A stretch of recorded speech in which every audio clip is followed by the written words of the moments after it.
What's good with the YouTube? You already know it's Big Flacco with a convict's perspective, and I'm gonna smash, dash, slide on through with a little bit of energy. Please hit the like, subscribe, comment, do all those things to help support this channel, and hit that bell notification for future fire content. Now, a while ago, I told you guys I had a special guest that was gonna be putting in, some videos and some basic recordings, about a little bit about what happened to his situation and who he is as a man, and that's Black Jess from Salinas, who was a long-time NF member, all the way back to the 70s. Now, his situation was very interesting. The reasons why he got deemed.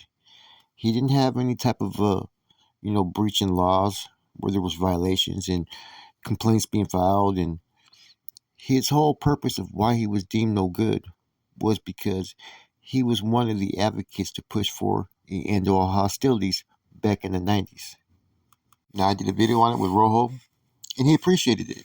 There was no shots taken, there was no disrespect. It was the best of our abilities and the information we were able to gather about and he appreciated it. But he also wanted to speak his words for you, the listeners and viewers, to understand who Black Jess from Salinas is and what he cared about when he was pushing as a carnal. Not just for all the carnales, but for the, Nuestra Raza members, the Norteños. He was a believer and he was trying to create change. I've always said you got a bunch of nobodies who feel that they could take the liberty to really speak on why people make the choices they make or why they get forced out. And see people sit there and run with assumptions all day, man. And that's the most blatant disrespect you can do to those who've actually sacrificed, those who've actually gone through guerra, those who've actually fucking put in work that a lot of people could never do on their baddest day on the system or on the streets. Yet this was a way of life for a lot of us. And Black Jess, like I said, when you think of cats from Salinas, you think of, Black Jess, MC, Mateo, Baki, Bubba, all these cats, all these longtime NF members, right? You know, um, Pilo, fucking Hank, Big Smiley. There's been a lot of good dudes come out of Salinas. And one of them is Black Jess. He was a leader within the organization. He did a lot of time, man. But when he raised that one issue about a peace treaty, that was the sole purpose of why they hit him. And it's ironic how years later, like I say, they give him that pass to these other individuals who decide to go for a peace treaty. I think I've spoken more than I need to speak. Now let's hear what Black Jess has to say. Salinas Califas Salas, for years, who's had a very, very extensive history within the NF organization. A lot of solid C's came out of there, a lot of hermanos, a lot of even righteous northerners and norteños that have contributed to the cause for years. So Jesse Gomez, Black Jess, a little bit of history about this individual. Recruited into the NF around 1974. Was a stalwart NF member within the organization for years, was very close with MC. They joined the organization around the same time. This man had over like a 20-something year career. There's been generations and generations of very, very well-schooled individuals that came out of there, have passed the game on in full to others. Be a person that leech off your family. You know what I mean? Got hit with a strike, basically. Not strike, but got hit with copyright. So I'm going to do a little narration in between some of the music parts that they're trying to flag. Fuck no, you're gonna hustle, motherfuckers. You're in sync. Yeah. I hope you do you're good at what you do, because if you don't, you're gonna get cracked, you're gonna wind up becoming a snitch, or if not, stuck in a motherfucking hole for a long ass fucking time. You know what I mean? Yeah, now ask my... OG telling you exactly what's going to happen. So you got to pick and make your choices, man. He's basically saying, man. He ain't going to tell you which way to go, but this is the reality of the life. Not ask my family for nothing. Take care of myself. Take care of my family if I can. Of course, number one thing. Family first, above all. I did it when I was a gang member. Mr. Gomez's crime was vicious and calculated. He and a fellow gang member brutally stabbed Mrs. Rice after she testified against another gang member who murdered her husband. Mr. Gomez reported that he and his crime partner stabbed Miss Rice 94 times to send a message to the community about what would happen to anyone who defied the gang. For decades, Mr. Gomez was extensively involved in violent crime. While incarcerated, Mr. Gomez joined the Nuestra Familia and took on a leadership position within the gang. He carried out assaults, ordered hits, and recruited new members as a gang lieutenant. No, I did do it for the wrong reasons. Not maybe, I did do it for the wrong reasons. But that's not me to say. Yeah, no, I'm just telling you. I'm telling you for the wrong reasons. It's the same thing as like the Italian mafia. You know what I mean? You're trying to make money so you could have retirement and have a nice fucking place to live, and you know what I mean? A business, that type of stuff. Same dreams, just a little bit too late. Other than should have been done in the 30s, 20s. You know what I mean? There's better ways to make money. I mean, you don't have to be a criminal. You just have organizational skills and maybe start a business that way. Yeah, you might want to start a car company or like electrical company or a paint business or whatever. Gotta get a skill. That's no shit. Sink or swim. Sink or swim, nigga. And you chose to fucking Swim. And that's in life. Yeah, that's it. That goes for anything, kind of. Anything you do in your life. What are you gonna do, man? Be a bum? Mr. Gomez's file suggests that he was involved in threats against staff, as well as drug trafficking, as recently as 2007. He has been disciplined for serious misconduct 50 times. More than 20 of these rule violations were for violent or threatening behavior, including assaulting staff, fighting, spitting in staff members' faces, and throwing urine at staff. He still must serve an additional 4-year term for stabbing a member of a rival gang faction. As recently as 2010, Mr. Gomez instigated a fight when another inmate changed the television station in a classroom where Mr. Gomez was a teacher's aide. Mr. Gomez shoved his desk aside and began punching the inmate. Mr. Gomez also continues to minimize the extent of his participation in his prison gang. At the 2014 hearing, Mr. Gomez adamantly denied ordering any assaults on other inmates. He told the psychologist who evaluated him in 2014 that he never specifically harmed anyone when he was a gang member, a claim he reiterated at his most recent hearing. Mr. Gomez's denial is simply not credible based on his record. Debriefing inmates reported that Mr. Gomez ordered at least 7 assaults, and the record clearly shows that he committed many others himself. In one instance, Mr. Gomez handed another inmate a weapon and told him to stab as many members of a rival gang as he could. By minimizing the violent nature of his activity and leadership in the Nuestra Familia, Mr. Gomez diminishes his years as active participation and shows that he is not fully committed to honestly addressing these issues and turning away from the gangs and violence. Irregardless. You know what I mean? Because the teacher's not going to do nothing. So you decided to do something about it. Yeah. You took action. I believe I did. I did think I did the right thing. I agree 100%. As long as you're a man and you have to defend yourself, you're going to do so at all costs, regardless of the consequences. On that moment. Yeah.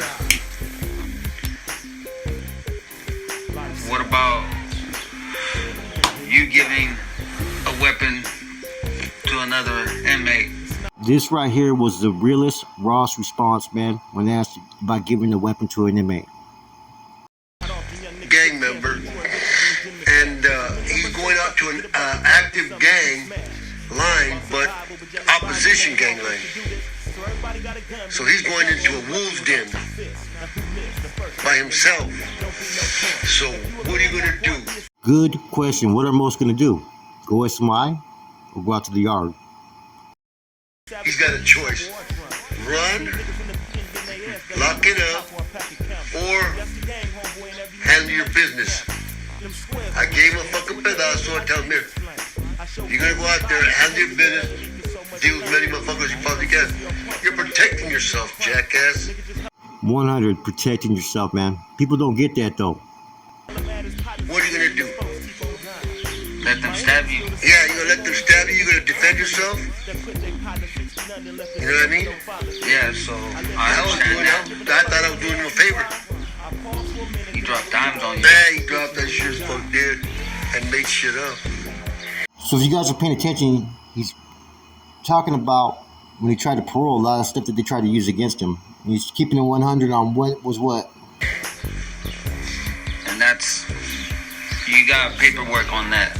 Well, he had two choices. I didn't think he was gonna fucking snitch, but that's what happened. He snitched. Can't trust these snitches. Bitches. Snitches and bitches. He had over 20 years as a member.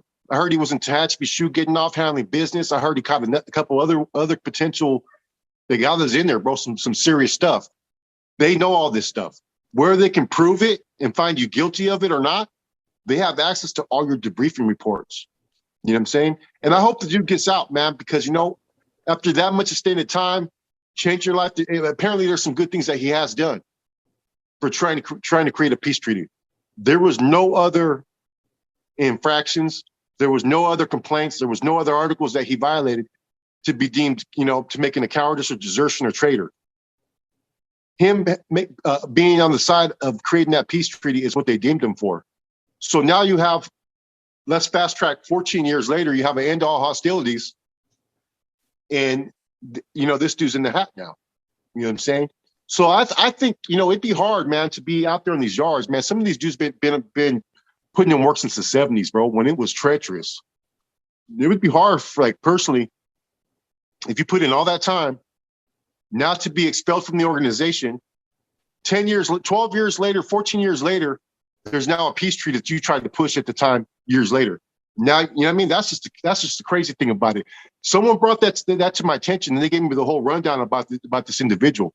That's the only reason why they deemed him from the organization, was trying to create that peace treaty. 14 years later, here they have end to hostilities, which allow a peace treaty.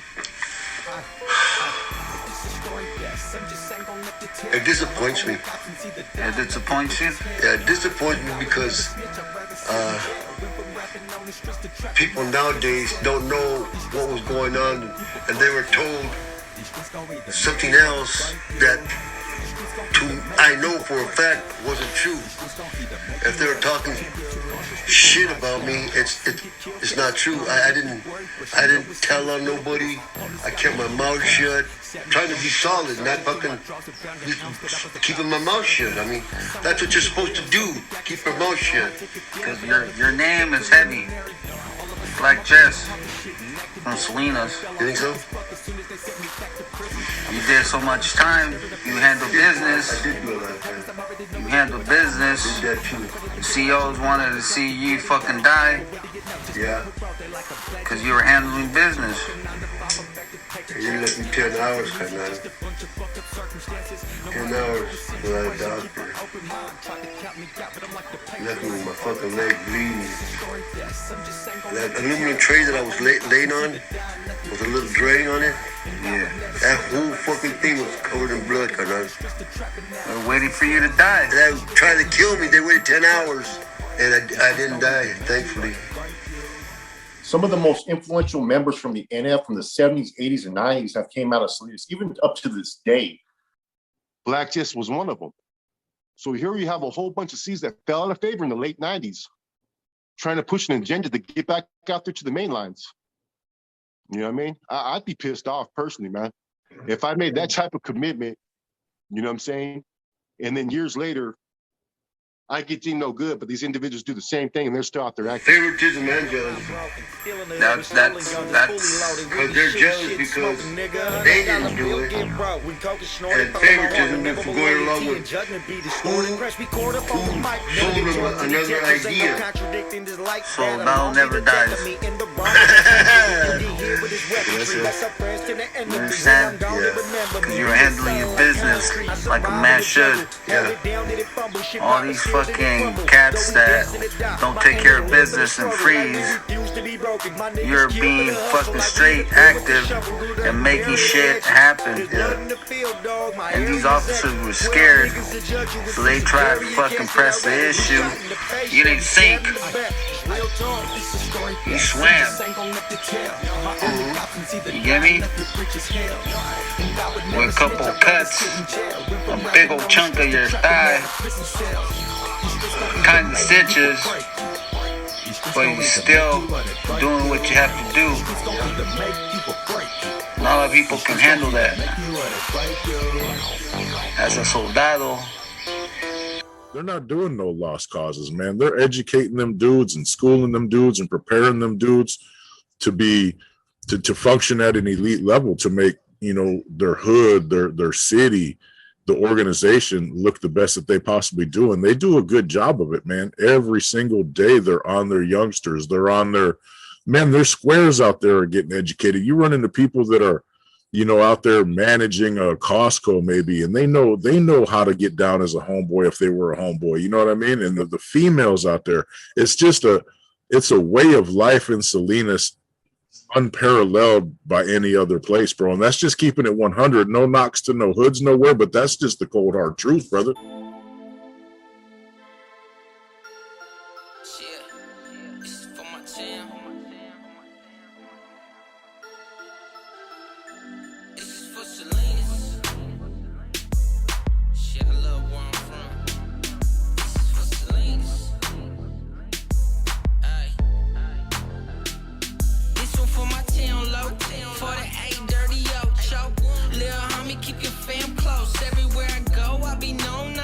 what you try to do, and you try to be, you are what you are.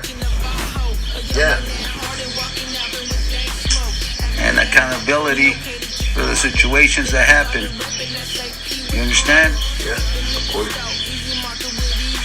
Be all you can be.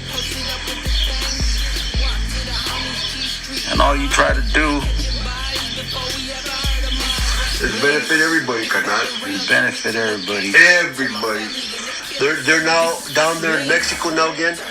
I believe that. Carnal, that was my dream. I understand that. That was my dream, to go all the way back down there, reestablish and just make it puro califas, you know what I mean? Shifting their hood, and in some ways already partaking in regimental activities. So Salinas has always been a significant established regiment. As far as, you know, everybody talks about Fresno being the first established regiment, but what people don't talk about is before Fresno, San Jose was one of the first, what you call experimental regiments that they had established at that time, along with Salinas. Fresno was the first one that got up to operating, to pushing the regimental business, but San Juan and Salinas, believe it or not, I mean, I get a lot of extensive information and research, and I read this along the lines of some notes that came from Black Bob, from his a little bit of I won't say debriefing reports, but some shared information. And it says the first experimental regiments were actually in San Jose and Salinas, which I thought was kind of interesting because we've always been told it was Fresno. No, Fresno was the first established regiment. But Salinas throughout the years has been able to contain its environment. I think a lot of it has to do is they're not a big populated area that has over 1 million people. They've always been a small town. Well, Salinas, man, that is not the case, man. Your grandpa, your dad, your uncles, your cousins, all your homeboys all get that same wisdom. They're out there running Klecha on the streets, bro. They're in juvenile hall running Klecha. They're running Klecha in man, late elementary, early middle school out there, and instilling all the values and concepts, you know, that any northern, you know, NF umbrella group should be getting. And that's why there's some areas like Salinas and parts of San Jose and other places that are so far advanced in their expectations in prison, you know, that it looks like almost two different groups that already have a good basis in their county jails and in their communities. Man, it makes they put out soldados that are, battle ready, essentially. If you look at it from that point of view, they're ready to hit the ground running. They only need a little bit of fine tuning. Whereas, you reach some other people from some other hoods, man, it's a complete buildup of that individual. Don't get me wrong, every individual is equal and deserves the same opportunity. I'm just saying from a schooling standpoint, them guys are coming into prison ready to rock. Real quick, transparent. What that means, a person who is transparent, they ain't got no secrets, and they ain't tell no lies. You can see right what it is. There's a lot of dudes out there, man, that are quick to criticize some of the OGs, man, that paved the way. Then, never forget where you come from and never forget what some of these OGs had to go through, regardless of how their situation may have came about. You don't know. You don't know their truth. You don't know what they experienced, man. Not everything is what it seems. Black Jess is a prime example of a good homeboy, right? That took on the role of a leadership, a leader. Leader within this thing, right? The police are always looking for somebody, only have those get them in trouble. turn their back on them.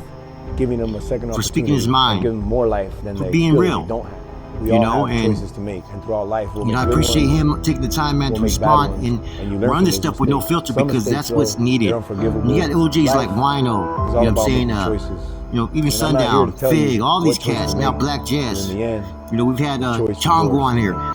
Everybody has something that they experience different, right? At the same time, man, if you listen to the man's story, even though he was a carnal, was part of a time period when things were treacherous. His case was a treacherous case. He still wanted what was best for all raza.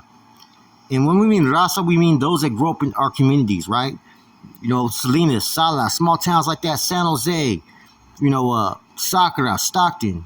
Man, these cities weren't as big 30, 40 years ago as they are today. And it took a lot of hard work of these individuals to gain and earn the respect that so many people are benefiting from today. There's a lot of people who didn't put in their blood and sweat, right? And they hide behind that bandana without ever putting in a fucking day's work, man. So regardless if it looks all pretty, right, or if this experience was ugly, don't forget where you come from, man. And don't blame every individual that was a part of this as being part of the problem. Like I've always said, there was certain individuals that I had issues with, just like with him. Certain individuals that put him pretty much in the fucking hat. Personal shit happens. It's just how it is, man. People don't want to acknowledge that, man. Anyways, I appreciate this spill. Hopefully we'll get a couple more from him. With that said, your boy Flacco, Convict's Perspective. I'm gone.